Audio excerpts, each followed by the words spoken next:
One school day was almost finished. In the classroom, the final lesson was happening, quiet and calm. It was a simple lesson about plants. The desks were messy with small, soft pieces from trees like hazel and willow, which the kids had been drawing. But outside, the sky had turned dark and there wasn't much light left to draw. Ursula stood in front of the class, asking the kids questions to help them understand the plants better. A strong beam of light shone through the window, making the kids' heads glow with a warm, reddish color. But Ursula didn't really notice it. She was busy trying to finish up the lesson before the day ended. She asked the kids more questions to make sure they learned everything they needed to know. She stood in the shadows with the plant pieces in her hand, leaning towards the kids, focused on teaching them. Suddenly, she heard the door click, but she didn't pay much attention. Then she saw a man's face in the light near her, looking at her. It scared her a lot. She felt like she might faint. All her hidden fears came rushing back, making her feel very upset. "Did I scare you?" said Birkin, shaking hands with her. "I thought you heard me come in." "No," she said quietly, finding it hard to speak. He laughed and said sorry, which made her wonder why he found it funny. "It's so dark," he remarked. "Should we turn on the light?" And stepping aside, he flicked on the bright electric lights. The classroom looked different now, not as cozy as before. Birkin turned to Ursula with curiosity. Her eyes looked wide and puzzled, her mouth trembling a bit. She seemed like someone who had just woken up. There was a gentle beauty about her, like the soft light of dawn on her face. He felt a new joy looking at her, feeling carefree. "Are you studying catkins?" he asked, picking up a hazel twig from a student's desk. "Are they as developed as this? I didn't notice them this year." He looked closely at the hazel twig in his hand. "And the red ones too," he exclaimed, noticing the tiny red bits on the female bud. Then he walked around the desks to look at the students' books. Ursula watched him carefully. He moved quietly, making her heart calm down. She felt like she was standing aside, watching him in his own focused world. His presence was calm, like a quiet spot in the busy room. Suddenly, he looked at her, and her heart raced at the sound of his voice. "Can you give them some crayons?" he asked. "So they can color the female flowers red and the male ones yellow." "I'd like them to use plain chalk, just red and yellow. The details aren't so important here. What matters is the main point." "I don't have any crayons," Ursula said. "They must be somewhere. Red and yellow, that's all you need." Ursula asked a boy to go look for them. "It might make the books messy," she told Birkin, blushing. "Not too messy," he replied. "You need to mark these things clearly. It's the main point you want to show, not the personal impressions. What's important is the red spiky parts of the female flower, the dangling yellow male part, and the yellow pollen moving between them. Draw it like a child draws a face, 2 eyes, a nose, a mouth with teeth like this." And he drew a simple picture on the blackboard. Just then, another person appeared at the door. It was Hermione Rawdice. Birkin went to open the door for her. "I saw your car," she said to him. "Do you mind if I come in to see you while you're working?" She looked at him closely, with a playful intimacy, then let out a short laugh. Finally, she turned to Ursula, who, along with the class, had been watching the interaction between the two. "How are you, Miss Brangwen?" sang Hermione in her unique, almost teasing voice. "Do you mind if I come in?" Her gray, almost teasing eyes stayed on Ursula the whole time, as if trying to figure her out. "Oh no," said Ursula. "Are you sure?" Hermione asked again, with complete calmness and a bit of boldness. "Oh no, I really like it," laughed Ursula, feeling a bit excited and confused because Hermione seemed to be getting close to her, almost like they were friends, but how could they be?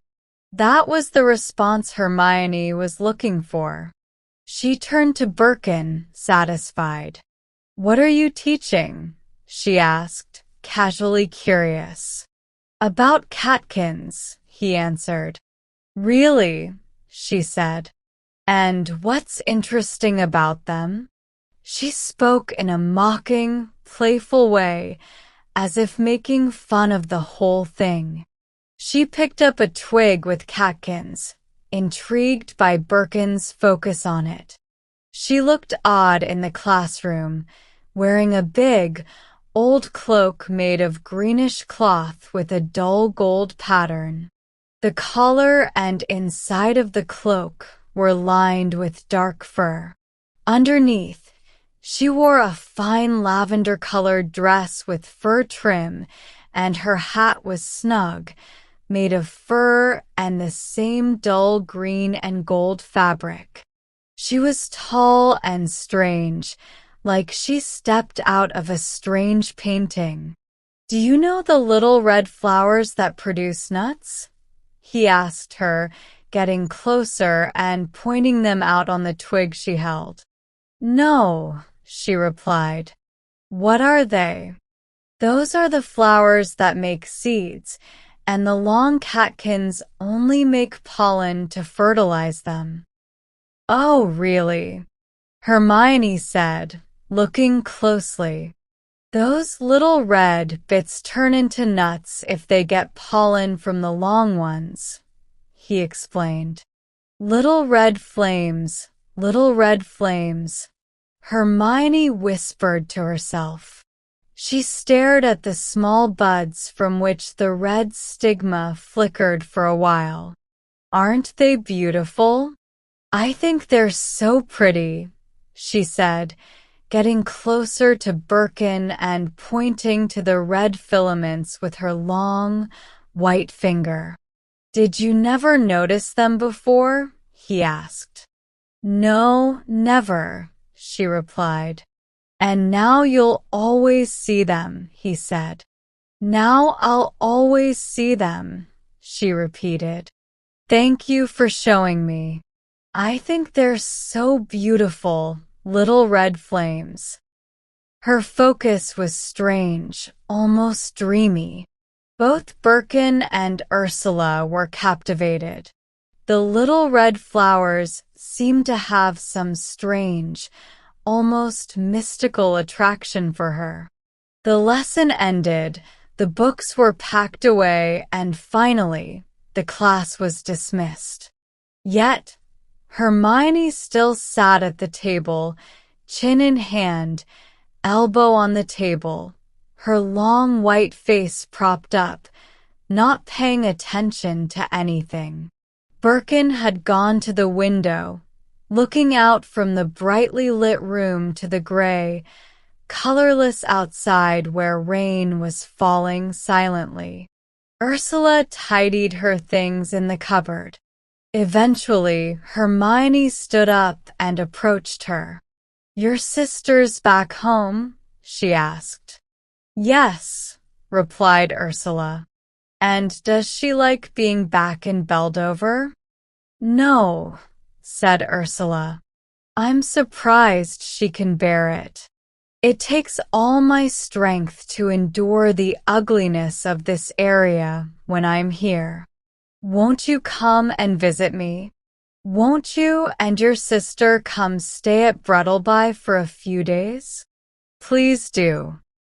Thank you very much, said Ursula. Then I'll send you a letter, said Hermione.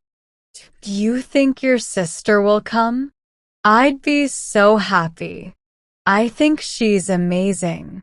Some of her work is truly remarkable. I have 2 wood carvings of water wagtails, painted as well. Maybe you've seen them? No, said Ursula. I think they're absolutely marvelous, like a burst of instinct. Her little carvings are unusual, said Ursula. Absolutely beautiful, full of primal passion. Isn't it strange that she always prefers small things? She always likes to work on small pieces that fit in one's hands, birds and tiny animals. She enjoys looking at the world through the wrong end of opera glasses. Why do you think that is? Hermione looked down at Ursula with a long, detached gaze that intrigued the younger woman. Yes, said Hermione eventually. It's curious. The little things seem more nuanced to her. But are they really? Is a mouse more nuanced than a lion, do you think? Once again, Hermione regarded Ursula with that lengthy scrutiny, as if she were lost in her own thoughts and barely listening to the other's words. I'm not sure, she replied. Rupert, Rupert, she called gently, beckoning him over. He approached silently. Are small things more nuanced than big things? She asked, with a playful laugh in her voice, as if teasing him with the question. Dunno, he said. I dislike subtleties. Ursula interjected. Hermione looked at her slowly. Do you? She said. I always think they show weakness, Ursula retorted, feeling defensive, as if her status were being challenged. Hermione paid no attention. Suddenly, her face wrinkled, her forehead creased with thought, as if she were struggling to articulate something troublesome. Do you truly believe, Rupert? She asked, as if Ursula weren't there. Do you truly believe it's worthwhile? Do you think the children are better off being awakened to awareness? A shadow passed over his face, a silent rage. He looked hollow-cheeked and pale, almost otherworldly, and the woman, with her weighty, conscience-probing question, tormented him deeply. They aren't awakened to awareness, he replied. Awareness comes to them, whether they like it or not. But do you think they benefit from having it heightened, encouraged? Wouldn't it be better for them to remain unaware of the hazel, to see things as a whole, without all this dissecting, all this knowledge? Would you prefer, for yourself, to know or not know that the little red flowers are there, attracting pollen? He asked harshly. His voice was harsh, scornful, and cruel. Hermione remained with her face raised, lost in thought. He hung in silence, irritated. I'm not sure, she answered, weighing her words carefully. I'm not sure. But knowing is everything to you. It's your whole life, he burst out. She looked at him slowly. Is it? She said. To know, that's all there is for you. That's your whole life. You have only this understanding, he exclaimed. There's only one tree. There's only one fruit in your mouth. Again, she was silent for a while. Is there? She said eventually, with the same unchanged calmness. Then, with a touch of curious playfulness, she asked, What fruit, Rupert? The eternal apple, he replied, frustrated by his own metaphors. Yes, she agreed. There was a tired look about her.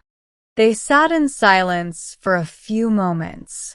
Then, with a sudden tense movement, Hermione continued in a casual, sing-song voice. But putting me aside, Rupert, do you think the children are better, richer, happier because of all this understanding? Do you really think they are? Or is it better to leave them untouched, spontaneous? Wouldn't they be better off as animals, simple animals, raw, aggressive, anything, rather than this self-awareness, this inability to be spontaneous? They thought she had finished, but with a strange rumbling in her throat, she resumed, Wouldn't they be better off as anything than growing up crippled in their souls, crippled in their emotions, so withdrawn, so turned in on themselves, incapable? Hermione clenched her fist as if in a trance, of any spontaneous action, always calculated, always burdened with choice, never carried away. Once more, they thought she had finished. But just as he was about to respond, she continued her strange outburst, never carried away, out of themselves, always conscious, always self-conscious, always aware of themselves. Isn't anything better than this? Better to be animals, mere animals with no mind at all, than this emptiness.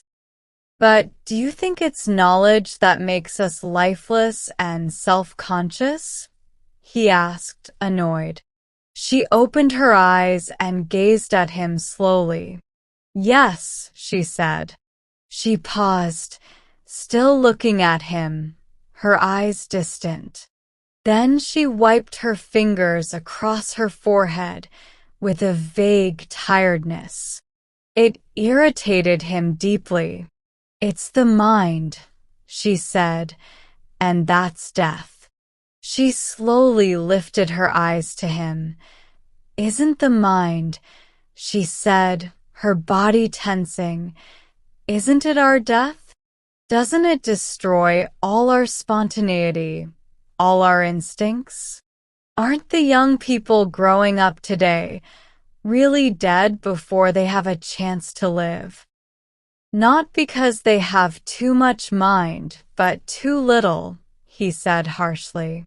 Are you sure? She exclaimed. It seems to me the opposite.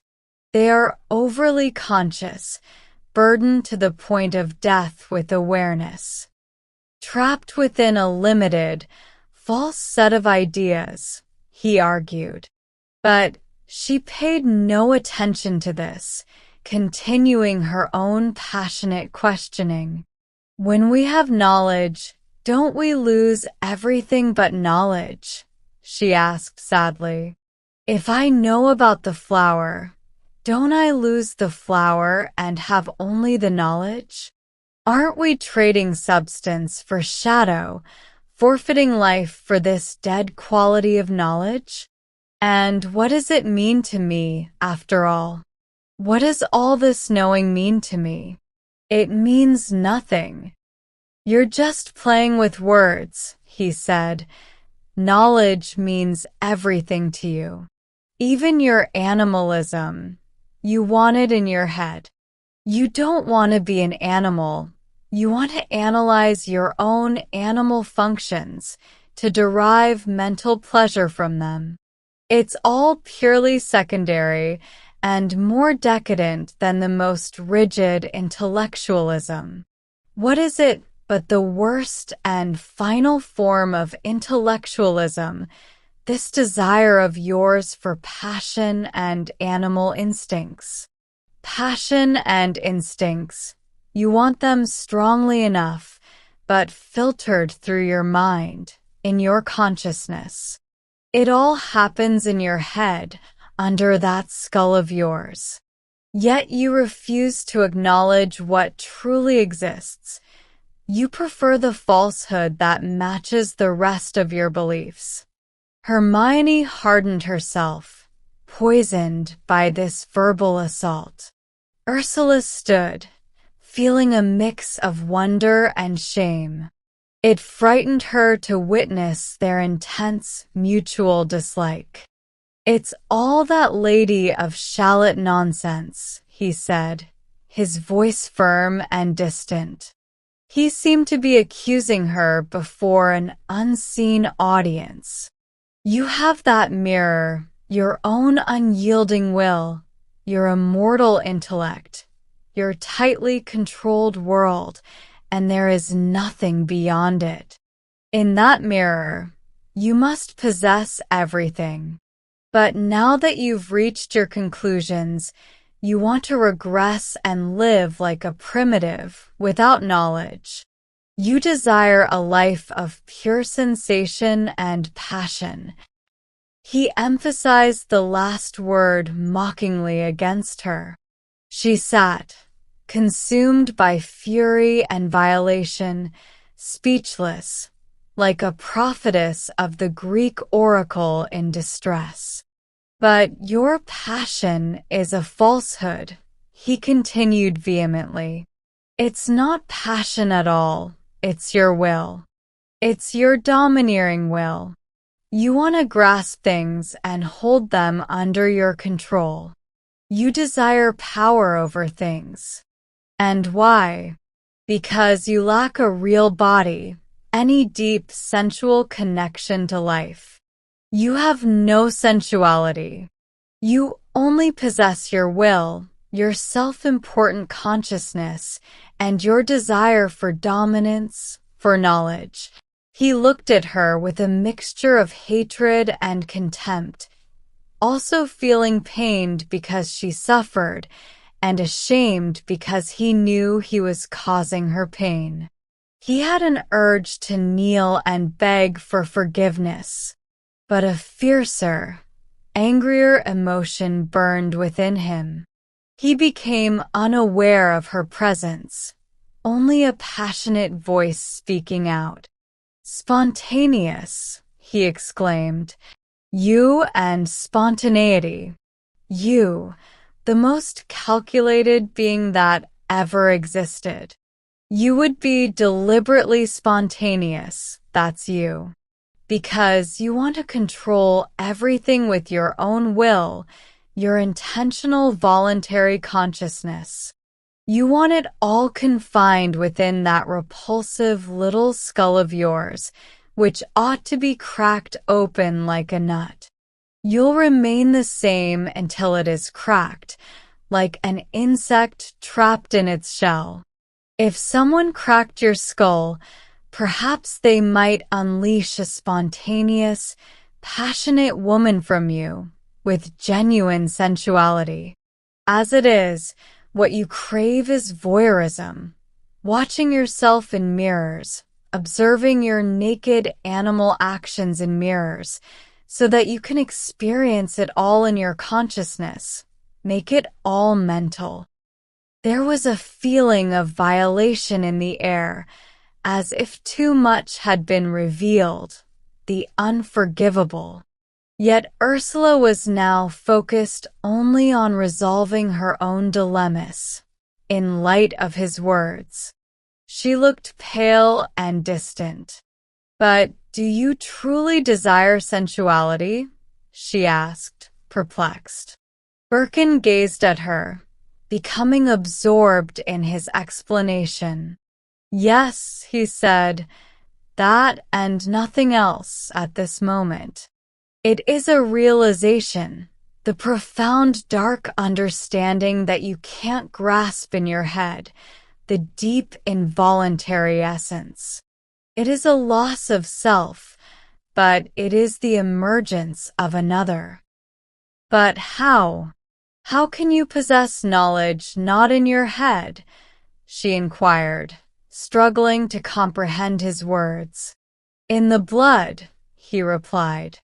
"When the mind and the known world are submerged in darkness, everything must be purged. There must be the flood. Then you discover yourself as a tangible entity of darkness, a demon." "But why should I become a demon?" she asked. "Woman wailing for her demon lover," he quoted. "Why, I don't know." Hermione stirred as if waking from death, obliteration. "He is such a dreadful Satanist, isn't he?" she drawled to Ursula in a strange resonant voice, ending with a shrill laugh of pure mockery. The two women ridiculed him, mocking him into insignificance. Hermione's shrill, triumphant laughter mocked him as though he were devoid of gender. "No," he said. "You are the true devil who refuses to let life thrive." She gave him a long, slow look, malevolent and disdainful. "You seem to know all about it," she said, with slow, cold, sly mockery. "Enough?" he replied, his face becoming firm and clear like steel. A terrible despair, along with a sense of freedom, washed over Hermione. She turned to Ursula with friendly closeness. "You are certain you will come to Brettleby?" she asked, urging. "Yes, I would very much like to," replied Ursula. Hermione looked down at her, pleased and contemplative, yet strangely absent, as if possessed, as if not entirely present. "I'm so glad," she said, gathering herself. "Sometime in about a fortnight." "Yes? I will write to you here at the school, shall I?" "Yes." "And you'll be sure to come?" "Yes." "I shall be so glad. Goodbye." "Goodbye." Hermione extended her hand and met the gaze of the other woman. She regarded Ursula as an immediate competitor, and the realization oddly exhilarated her. Besides, she was departing. It always gave her a sense of power, of superiority, to leave others behind. Moreover, she was taking the man with her, even if only in hatred. Birkin stepped aside, appearing distant and unreal. But when it was his turn to say goodbye, he began to speak again. "There's a huge difference between experiencing the senses and the harmful mental indulgence our society engages in. In our nighttime, the lights are always on. We watch ourselves. We keep everything in our heads. You have to let go before you can truly understand sensual reality. You have to let go of your consciousness. It's necessary. You have to unlearn, to exist before you can truly live. But we have such a high opinion of ourselves. That's the problem. We are so self-important, and yet so lacking in true pride. We have no real pride, just conceit, so consumed by our own inflated egos. We'd rather perish than let go of our self-righteous, self-opinionated self-will. There was silence in the room. Both women were unfriendly and resentful. He sounded as if he were delivering a speech. Hermione simply ignored him, standing with her shoulders hunched in dislike. Ursula watched him cautiously, not fully aware of what she was seeing. There was a great physical allure about him, a hidden richness that emanated from his thin frame and pale complexion like a silent voice, conveying a deeper understanding of him. It was in the curves of his features, his brows and chin, rich, exquisite curves, the powerful beauty of life itself. She couldn't quite articulate it, but there was a feeling of abundance and freedom.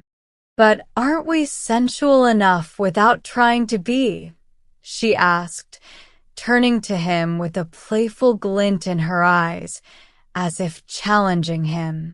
Immediately, a quirky, captivating smile appeared in his eyes and brows, though his mouth remained stern. "No," he said, "we're not. We're too self-absorbed." "Surely it's not just about vanity," she protested. "That's precisely what it is." She was genuinely puzzled. "Don't you think people are most proud of their sensual abilities? That's why they're not truly sensual, just sensuous, which is different. They're always too aware of themselves, and they're so conceited that rather than freeing themselves and living from a different perspective, they'd—" "You must want your tea," Hermione interrupted, turning to Ursula with a kind smile. "You've been working all day." Birkin stopped abruptly. Ursula felt a wave of anger and disappointment. His expression hardened as he said goodbye, as if he no longer noticed her. They left. Ursula stood at the door for a moment, then turned off the lights. Sitting back down, she was lost in thought. Then, she began to cry, deeply and bitterly. Whether from sorrow or happiness, she couldn't say.